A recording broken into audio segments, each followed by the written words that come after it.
Zrumbesh.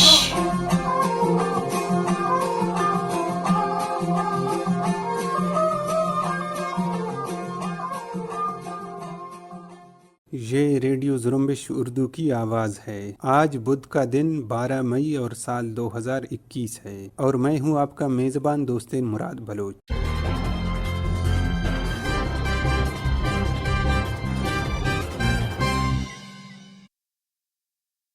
Radio Zrumbesh کی آج کی نیوز بلیٹن میں بلوچستان سمیت علاقائی اور عالمی خبریں شامل ہیں۔ آئیے سب سے پہلے بلوچستان سے متعلق خبریں حکیم بلوچ سے سنتے ہیں۔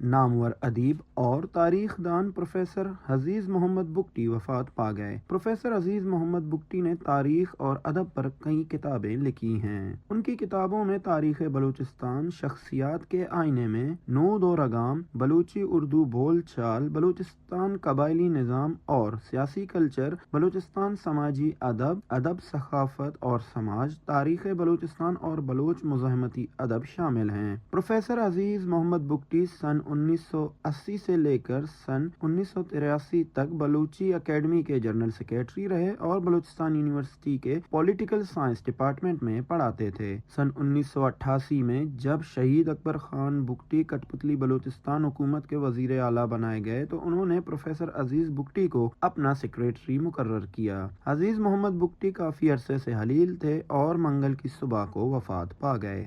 مشقے کے علاقے پشخوشگی پتندر میں مسلح افراد اور قابض پاکستانی فوج کے ساتھ ایک جھڑپ میں قابض پاکستانی فوج کے کم از کم 3 اہلکار ہلاک ہوئے ہیں۔ یہ جھڑپ پہلے سے گھات لگائے پاکستانی فوج اور ممکنہ بلوچ سرمچاروں کے درمیان ہوئے ایک مدبھیڑ کے بعد شروع ہوئی، جس میں سرمچاروں نے جھڑپ کے ساتھ ہی پوزیشن سنبھال لی اور پاکستانی فوج پر تابڑ توڑ شدید حملے کرتے ہوئے اس کے پاؤں اکھاڑ دیے۔ جنگ کے فوراً بعد پاکستانی فوج کے گن شپ ہیلی کاپٹر مدد کو پہنچے اور شیلنگ کی تاکہ زخمیوں اور ہلاک ہونے والوں کو میدان جنگ سے اٹھا سکیں۔ مذکورہ حملے کی ذمہ داری بلوچستان لبریشن فرنٹ کے ترجمان میجر گوہرام بلوچ نے قبول کی ہے اور کہا ہے کہ وادی مشقے کے علاقے پتندر میں منگل کو سرمچاروں کا پاکستانی فوج کے ساتھ اس وقت سامنا ہوا جب وہ سرمچاروں کے تعاقب میں پہاڑوں کا رخ کر رہے تھے۔ اس دوران دو طرفہ جھڑپ ہوئی جہاں سرمچاروں نے قابض فوج کو راکٹوں اور بھاری ہتھیاروں سے نشانہ بنا کر انہیں پسپا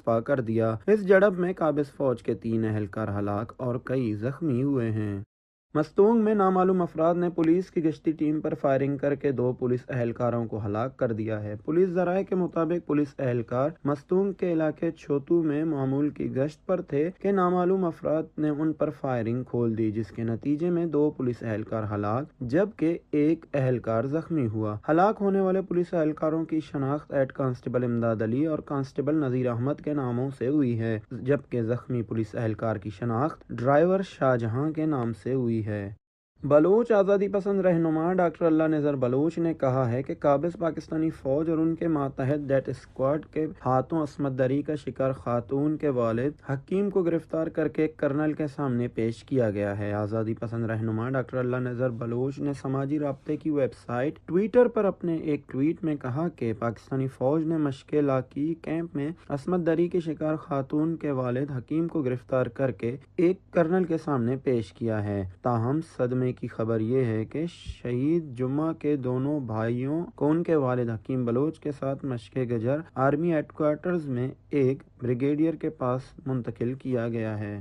بولان کے ایک وسیع علاقے میں قابض پاکستانی فوج نے گزشتہ 7 دنوں سے جارحانہ کارروائیوں کا سلسلہ شروع رکھا ہے۔ مقامی ذرائع سے موصول ہونے والی اطلاعات کے مطابق قابض پاکستانی فوج کی جارحیت کی اس نئی لہر میں جوہان، نرموگ، گز، گسارو، تیرکش، کچھی، پانچ، سنی شوران اور تخت علاقوں میں لوگوں کی مال مویشیوں کو لوٹا گیا ہے اور گھر جلائے گئے ہیں۔ علاقے سے تفصیلی معلومات حاصل ہونے میں مشکلات کا سامنا ہے، تاہم ذرائع نے خبر دی ہے کہ اس دوران کئی افراد کو حراست میں بھی لیا گیا ہے۔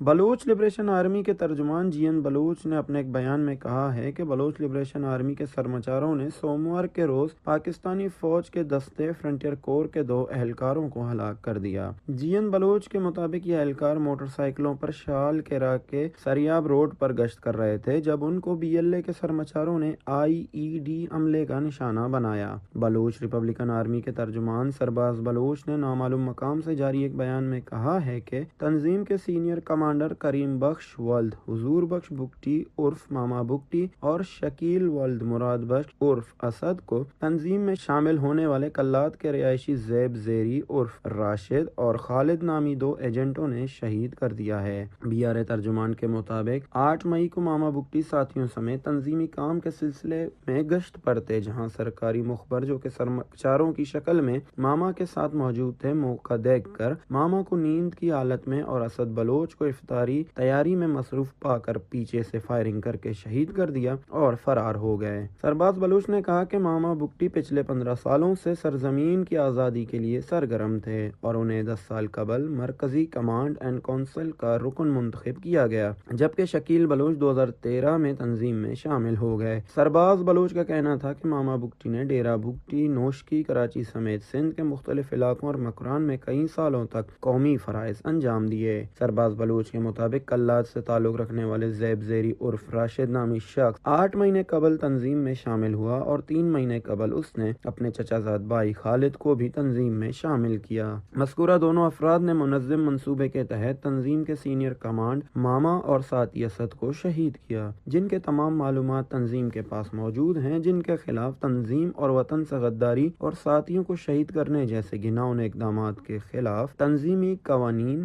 کے تحت کارروائی کی جائے گی۔ بیان کے آخر میں سرباز بلوچ کا کہنا تھا کہ بلوچ ریپبلکن آرمی شہید کمانڈر ماما بگٹی اور شہید سنگت اسد بلوچ کو تحریک آزادی میں گراں قدر خدمات پر خراج تحسین پیش کرتی ہے۔ کوئٹہ میں سبی روڈ پاٹک کے قریب ٹرک اور موٹر سائیکل کے درمیان تصادم میں ایک شخص ہلاک اور ایک زخمی ہوا۔ حوزدار میں مسلح افراد نے فائرنگ کر کے ایک شخص کو زخمی کر دیا ہے۔ فائرنگ کے واقعے میں زخمی شخص کی شناخت محمد شریف ہرند کے نام سے ہوئی ہے۔ پنجگور کے علاقے پنچی کہن میں ہارون نامی 6 سالہ بچہ جھونپڑی میں آتش زدگی کے نتیجے میں جھلس کر ہلاک ہو گیا ہے۔ کراچی میں سندھ انڈیجینئس رائٹس الائنس کا ایک ہنگامی اجلاس مراد میمن کوٹ ملیر میں منعقد ہوا، جس میں سندھ انڈیجینئس رائٹس الائنس کے مرکزی رہنماؤں سمیت مختلف سیاسی سماجی کارکنوں اور صحافیوں نے شرکت کی۔ اس اجلاس میں بیریا ٹاؤن کراچی کے انتظامیہ کی مقامی لوگوں کے اوپر ڈھائے جانے والے مظالم کی مذمت کی۔ رہنماؤں نے واضح کیا کہ ہم سالوں سے ان کے خلاف جدوجہد کرتے آ رہے ہیں، ہم کل بھی اپنے لوگوں کے ساتھ تھے، ہم آج بھی اپنے لوگوں کے ساتھ ہیں، اور جب تک یہ سندھ دشمن منصوبے جیسے کہ بیریا ٹاؤن، ڈی ایچ اور دیگر ختم نہیں کیے جاتے، ہم جدوجہد کرتے رہیں گے۔ اجلاس میں پچھلے کچھ دنوں میں ہونے والے واقعات کا تفصیلی جائزہ لیا گیا اور آئندہ کا لائحہ عمل طے کرنے کے لیے آل پارٹی کانفرنس بلانے کا فیصلہ کیا گیا۔ یہ آل پارٹی کانفرنس 23 مئی بروز اتوار دن کے 2 بجے کاٹور کے ہادی بخش گبول گوٹ میں کیا جائے گا، جس میں سندھ کے تمام ہم خیال جماعتوں سندھو ساتھیوں کو دعوت دی جائے گی۔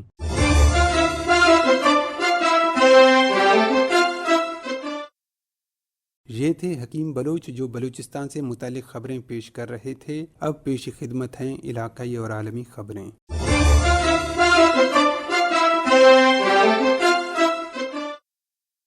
پاکستان کے national command and operation centre NCOC نے عید الفطر کے موقع پر کورونا سے متعلق ہدایات جاری کر دی ہیں۔ اس سے پہلے پاکستان کے وفاقی وزیر منصوبہ بندی اسد عمر کی زیر صدارت NCOC کا اجلاس منعقد ہوا۔ اجلاس کے بعد NCOC کی جانب سے جاری کی گئی گائیڈ لائن میں کہا گیا ہے کہ عید کی نماز کورونا SOPs کے ساتھ کھلی جگہوں پر پڑھائی جائے، عید کا خطبہ محدود رکھا جائے، نمازیوں کے درمیان 6 فٹ کا فاصلہ ہو، اور اگر مسجد کے اندر نماز پڑھانا ضروری ہو تو دروازے اور کھڑکیاں کھلی رکھیں۔ NCOC کے مطابق مسجد یا کسی بھی کھلی جگہ پر رش کم کرنے کے لیے نماز 2 سے 3 بار پڑھائی جائے۔ بیمار، بزرگ اور 15 سال سے کم عمر بچے نماز میں آنے سے گریز کریں۔ بھارت کے زیر انتظام کشمیر کے مرکزی شہر سری نگر میں پولیس نے کہا ہے کہ منگل کو جنوبی ضلع اننت ناگ کے وائلو ککرناگ علاقے میں سیکورٹی فورسز اور دہشت گردوں کے مابین مارکا آرائی کے دوران 3 دہشت گرد ہلاک ہو گئے۔ پولیس نے ایک ٹویٹ کرتے ہوئے کہا کہ پہلے ایک اور اس کے بعد 2 مزید دہشت گرد مارے گئے۔ واضح رہے اس سے قبل وائلو علاقے میں دہشت گردوں اور بھارتی فورسز کے مابین منگل کی صبح اس وقت جھڑپ شروع ہو گیا جب فورسز نے علاقے کو محاصرے میں لے کر سرچ آپریشن شروع کیا۔ آپریشن کے دوران دہشت گردوں اور فورسز کا آمنا سامنا ہوا اور جھڑپ شروع ہوئی۔ فلسطین اور اسرائیل کے درمیان کشیدگی برقرار ہے، جہاں عسکری تنظیم حماس کے راکٹ حملوں میں 2 اسرائیلی عورتیں ہلاک اور 6 اسرائیلی شہری زخمی ہوئے ہیں، جبکہ اسرائیل کی جوابی کارروائی میں 9 بچوں سمیت 24 اسرائیلی ہلاک ہو گئے ہیں۔ خبر رساں ادارے ایسوسی ایٹڈ پریس کے مطابق اسرائیل نے پیر کی شب غزہ میں فضائی کارروائی کی اور یہ سلسلہ منگل کی صبح تک جاری رہا۔ یروشلم اور مغربی کنارے میں اسرائیل کی سیکورٹی فورسز سے جھڑپوں کے نتیجے میں 700 سے زیادہ فلسطینی اور 24 اسرائیلی فوجی زخمی بھی ہو چکے ہیں۔ یاد رہے کہ پیر کو مسجد اقصی میں فلسطینیوں اور اسرائیلی فورسز کے درمیان شدید جھڑپیں ہوئی تھی، جس کے بعد غزہ کی پٹی کا کنٹرول سنبھالنے والی عسکری تنظیم حماس نے اسرائیل کو مسجد اقصی کے کمپاؤنڈ سے فورسز کو واپس نہ نکالنے کی صورت میں راکٹ حملوں کی دھمکی دی تھی، جس کے بعد حماس نے پیر کی شب یروشلم کی جانب راکٹ فائر کیے، جس کے بعد اسرائیل کی فوج نے غزہ میں فضائی کارروائی کی۔ اطلاعات کے مطابق غزہ کی پٹی پر اسرائیلی جنگی طیاروں کی بمباری کے نتیجے میں حماس کے سینئر رہنما محمد عبداللہ فیاض ہلاک ہو گئے ہیں، جبکہ اسلامی جہاد نے بھی اپنے متعدد کمانڈروں کی ہلاکت کی تصدیق کی ہے۔ وسطی روس کے علاقے کازان کے ایک سکول میں فائرنگ کے واقعے میں کم از کم 11 افراد ہلاک اور متعدد زخمی ہوئے ہیں۔ غیر ملکی خبر رساں ادارے العربیہ کے مطابق سکول پر مسلح افراد کے حملے میں ہلاک ہونے والے 11 افراد میں سے 9 بچے تھے۔ اس واقعے میں زخمی ہونے والے 16 افراد کو اسپتال منتقل کر دیا گیا ہے، جبکہ تاس نامی خبر رساں ایجنسی نے اپنی رپورٹ میں بتایا ہے کہ ابتدائی معلومات کے مطابق 2 نامعلوم افراد نے سکول میں گھس کر اندھا دھند فائرنگ کر دی، جس میں بڑی تعداد میں لوگ ہلاک و زخمی ہوئے۔ تاس کے مطابق کازان شہر کے سکول میں زوردار دھماکے کی آواز بھی سنی گئی، جس کے بعد حکام نے مسلح شخص کو گرفتار کر لیا۔ فرانسیسی فوجیوں کے ایک گروپ نے ایک میگزین میں ایک نیا کھلا خط شائع کیا ہے، جس میں صدر ایمانوئل میکرون کی جانب سے مسلمانوں کو دی گئی مراعات پر تحفظات کا اظہار کرتے ہوئے خبردار کیا گیا ہے کہ فرانس کی بقا خطرات سے دوچار ہو گئی ہے۔ اتوار کو ویلرس ایکچوئلز نامی ویب سائٹ پر شائع خط میں وہی لہجہ اختیار کیا گیا جو اسی میگزین کے ذریعے پچھلے ماہ شائع ہونے والی خط میں اپنایا گیا تھا، اور جس میں واضح طور پر خبردار کیا گیا تھا کہ خانہ جنگی شروع ہونی جا رہی ہے۔ صدر ایمانوئل میکرون کے قریبی اتحادی وزیر داخلہ جیرالڈ ڈرامانن نے اس خط کو چال قرار دیتے ہوئے اس خط پر دستخط کرنے والے گمنام افراد پر ہمت نہ ہونے کا الزام عائد کیا۔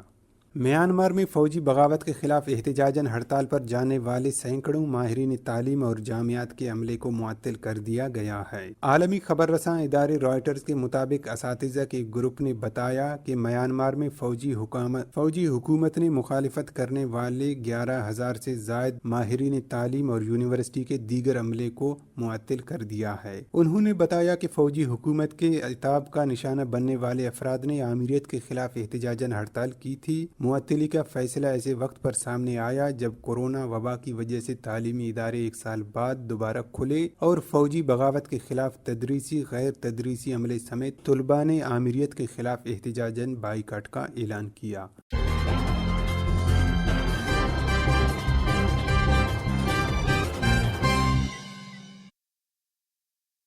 اسی کے ساتھ ہی آج کے نیوز بلیٹن کا اختتام ہوتا ہے۔ دوستین مراد بلوچ کو اجازت دیجیے۔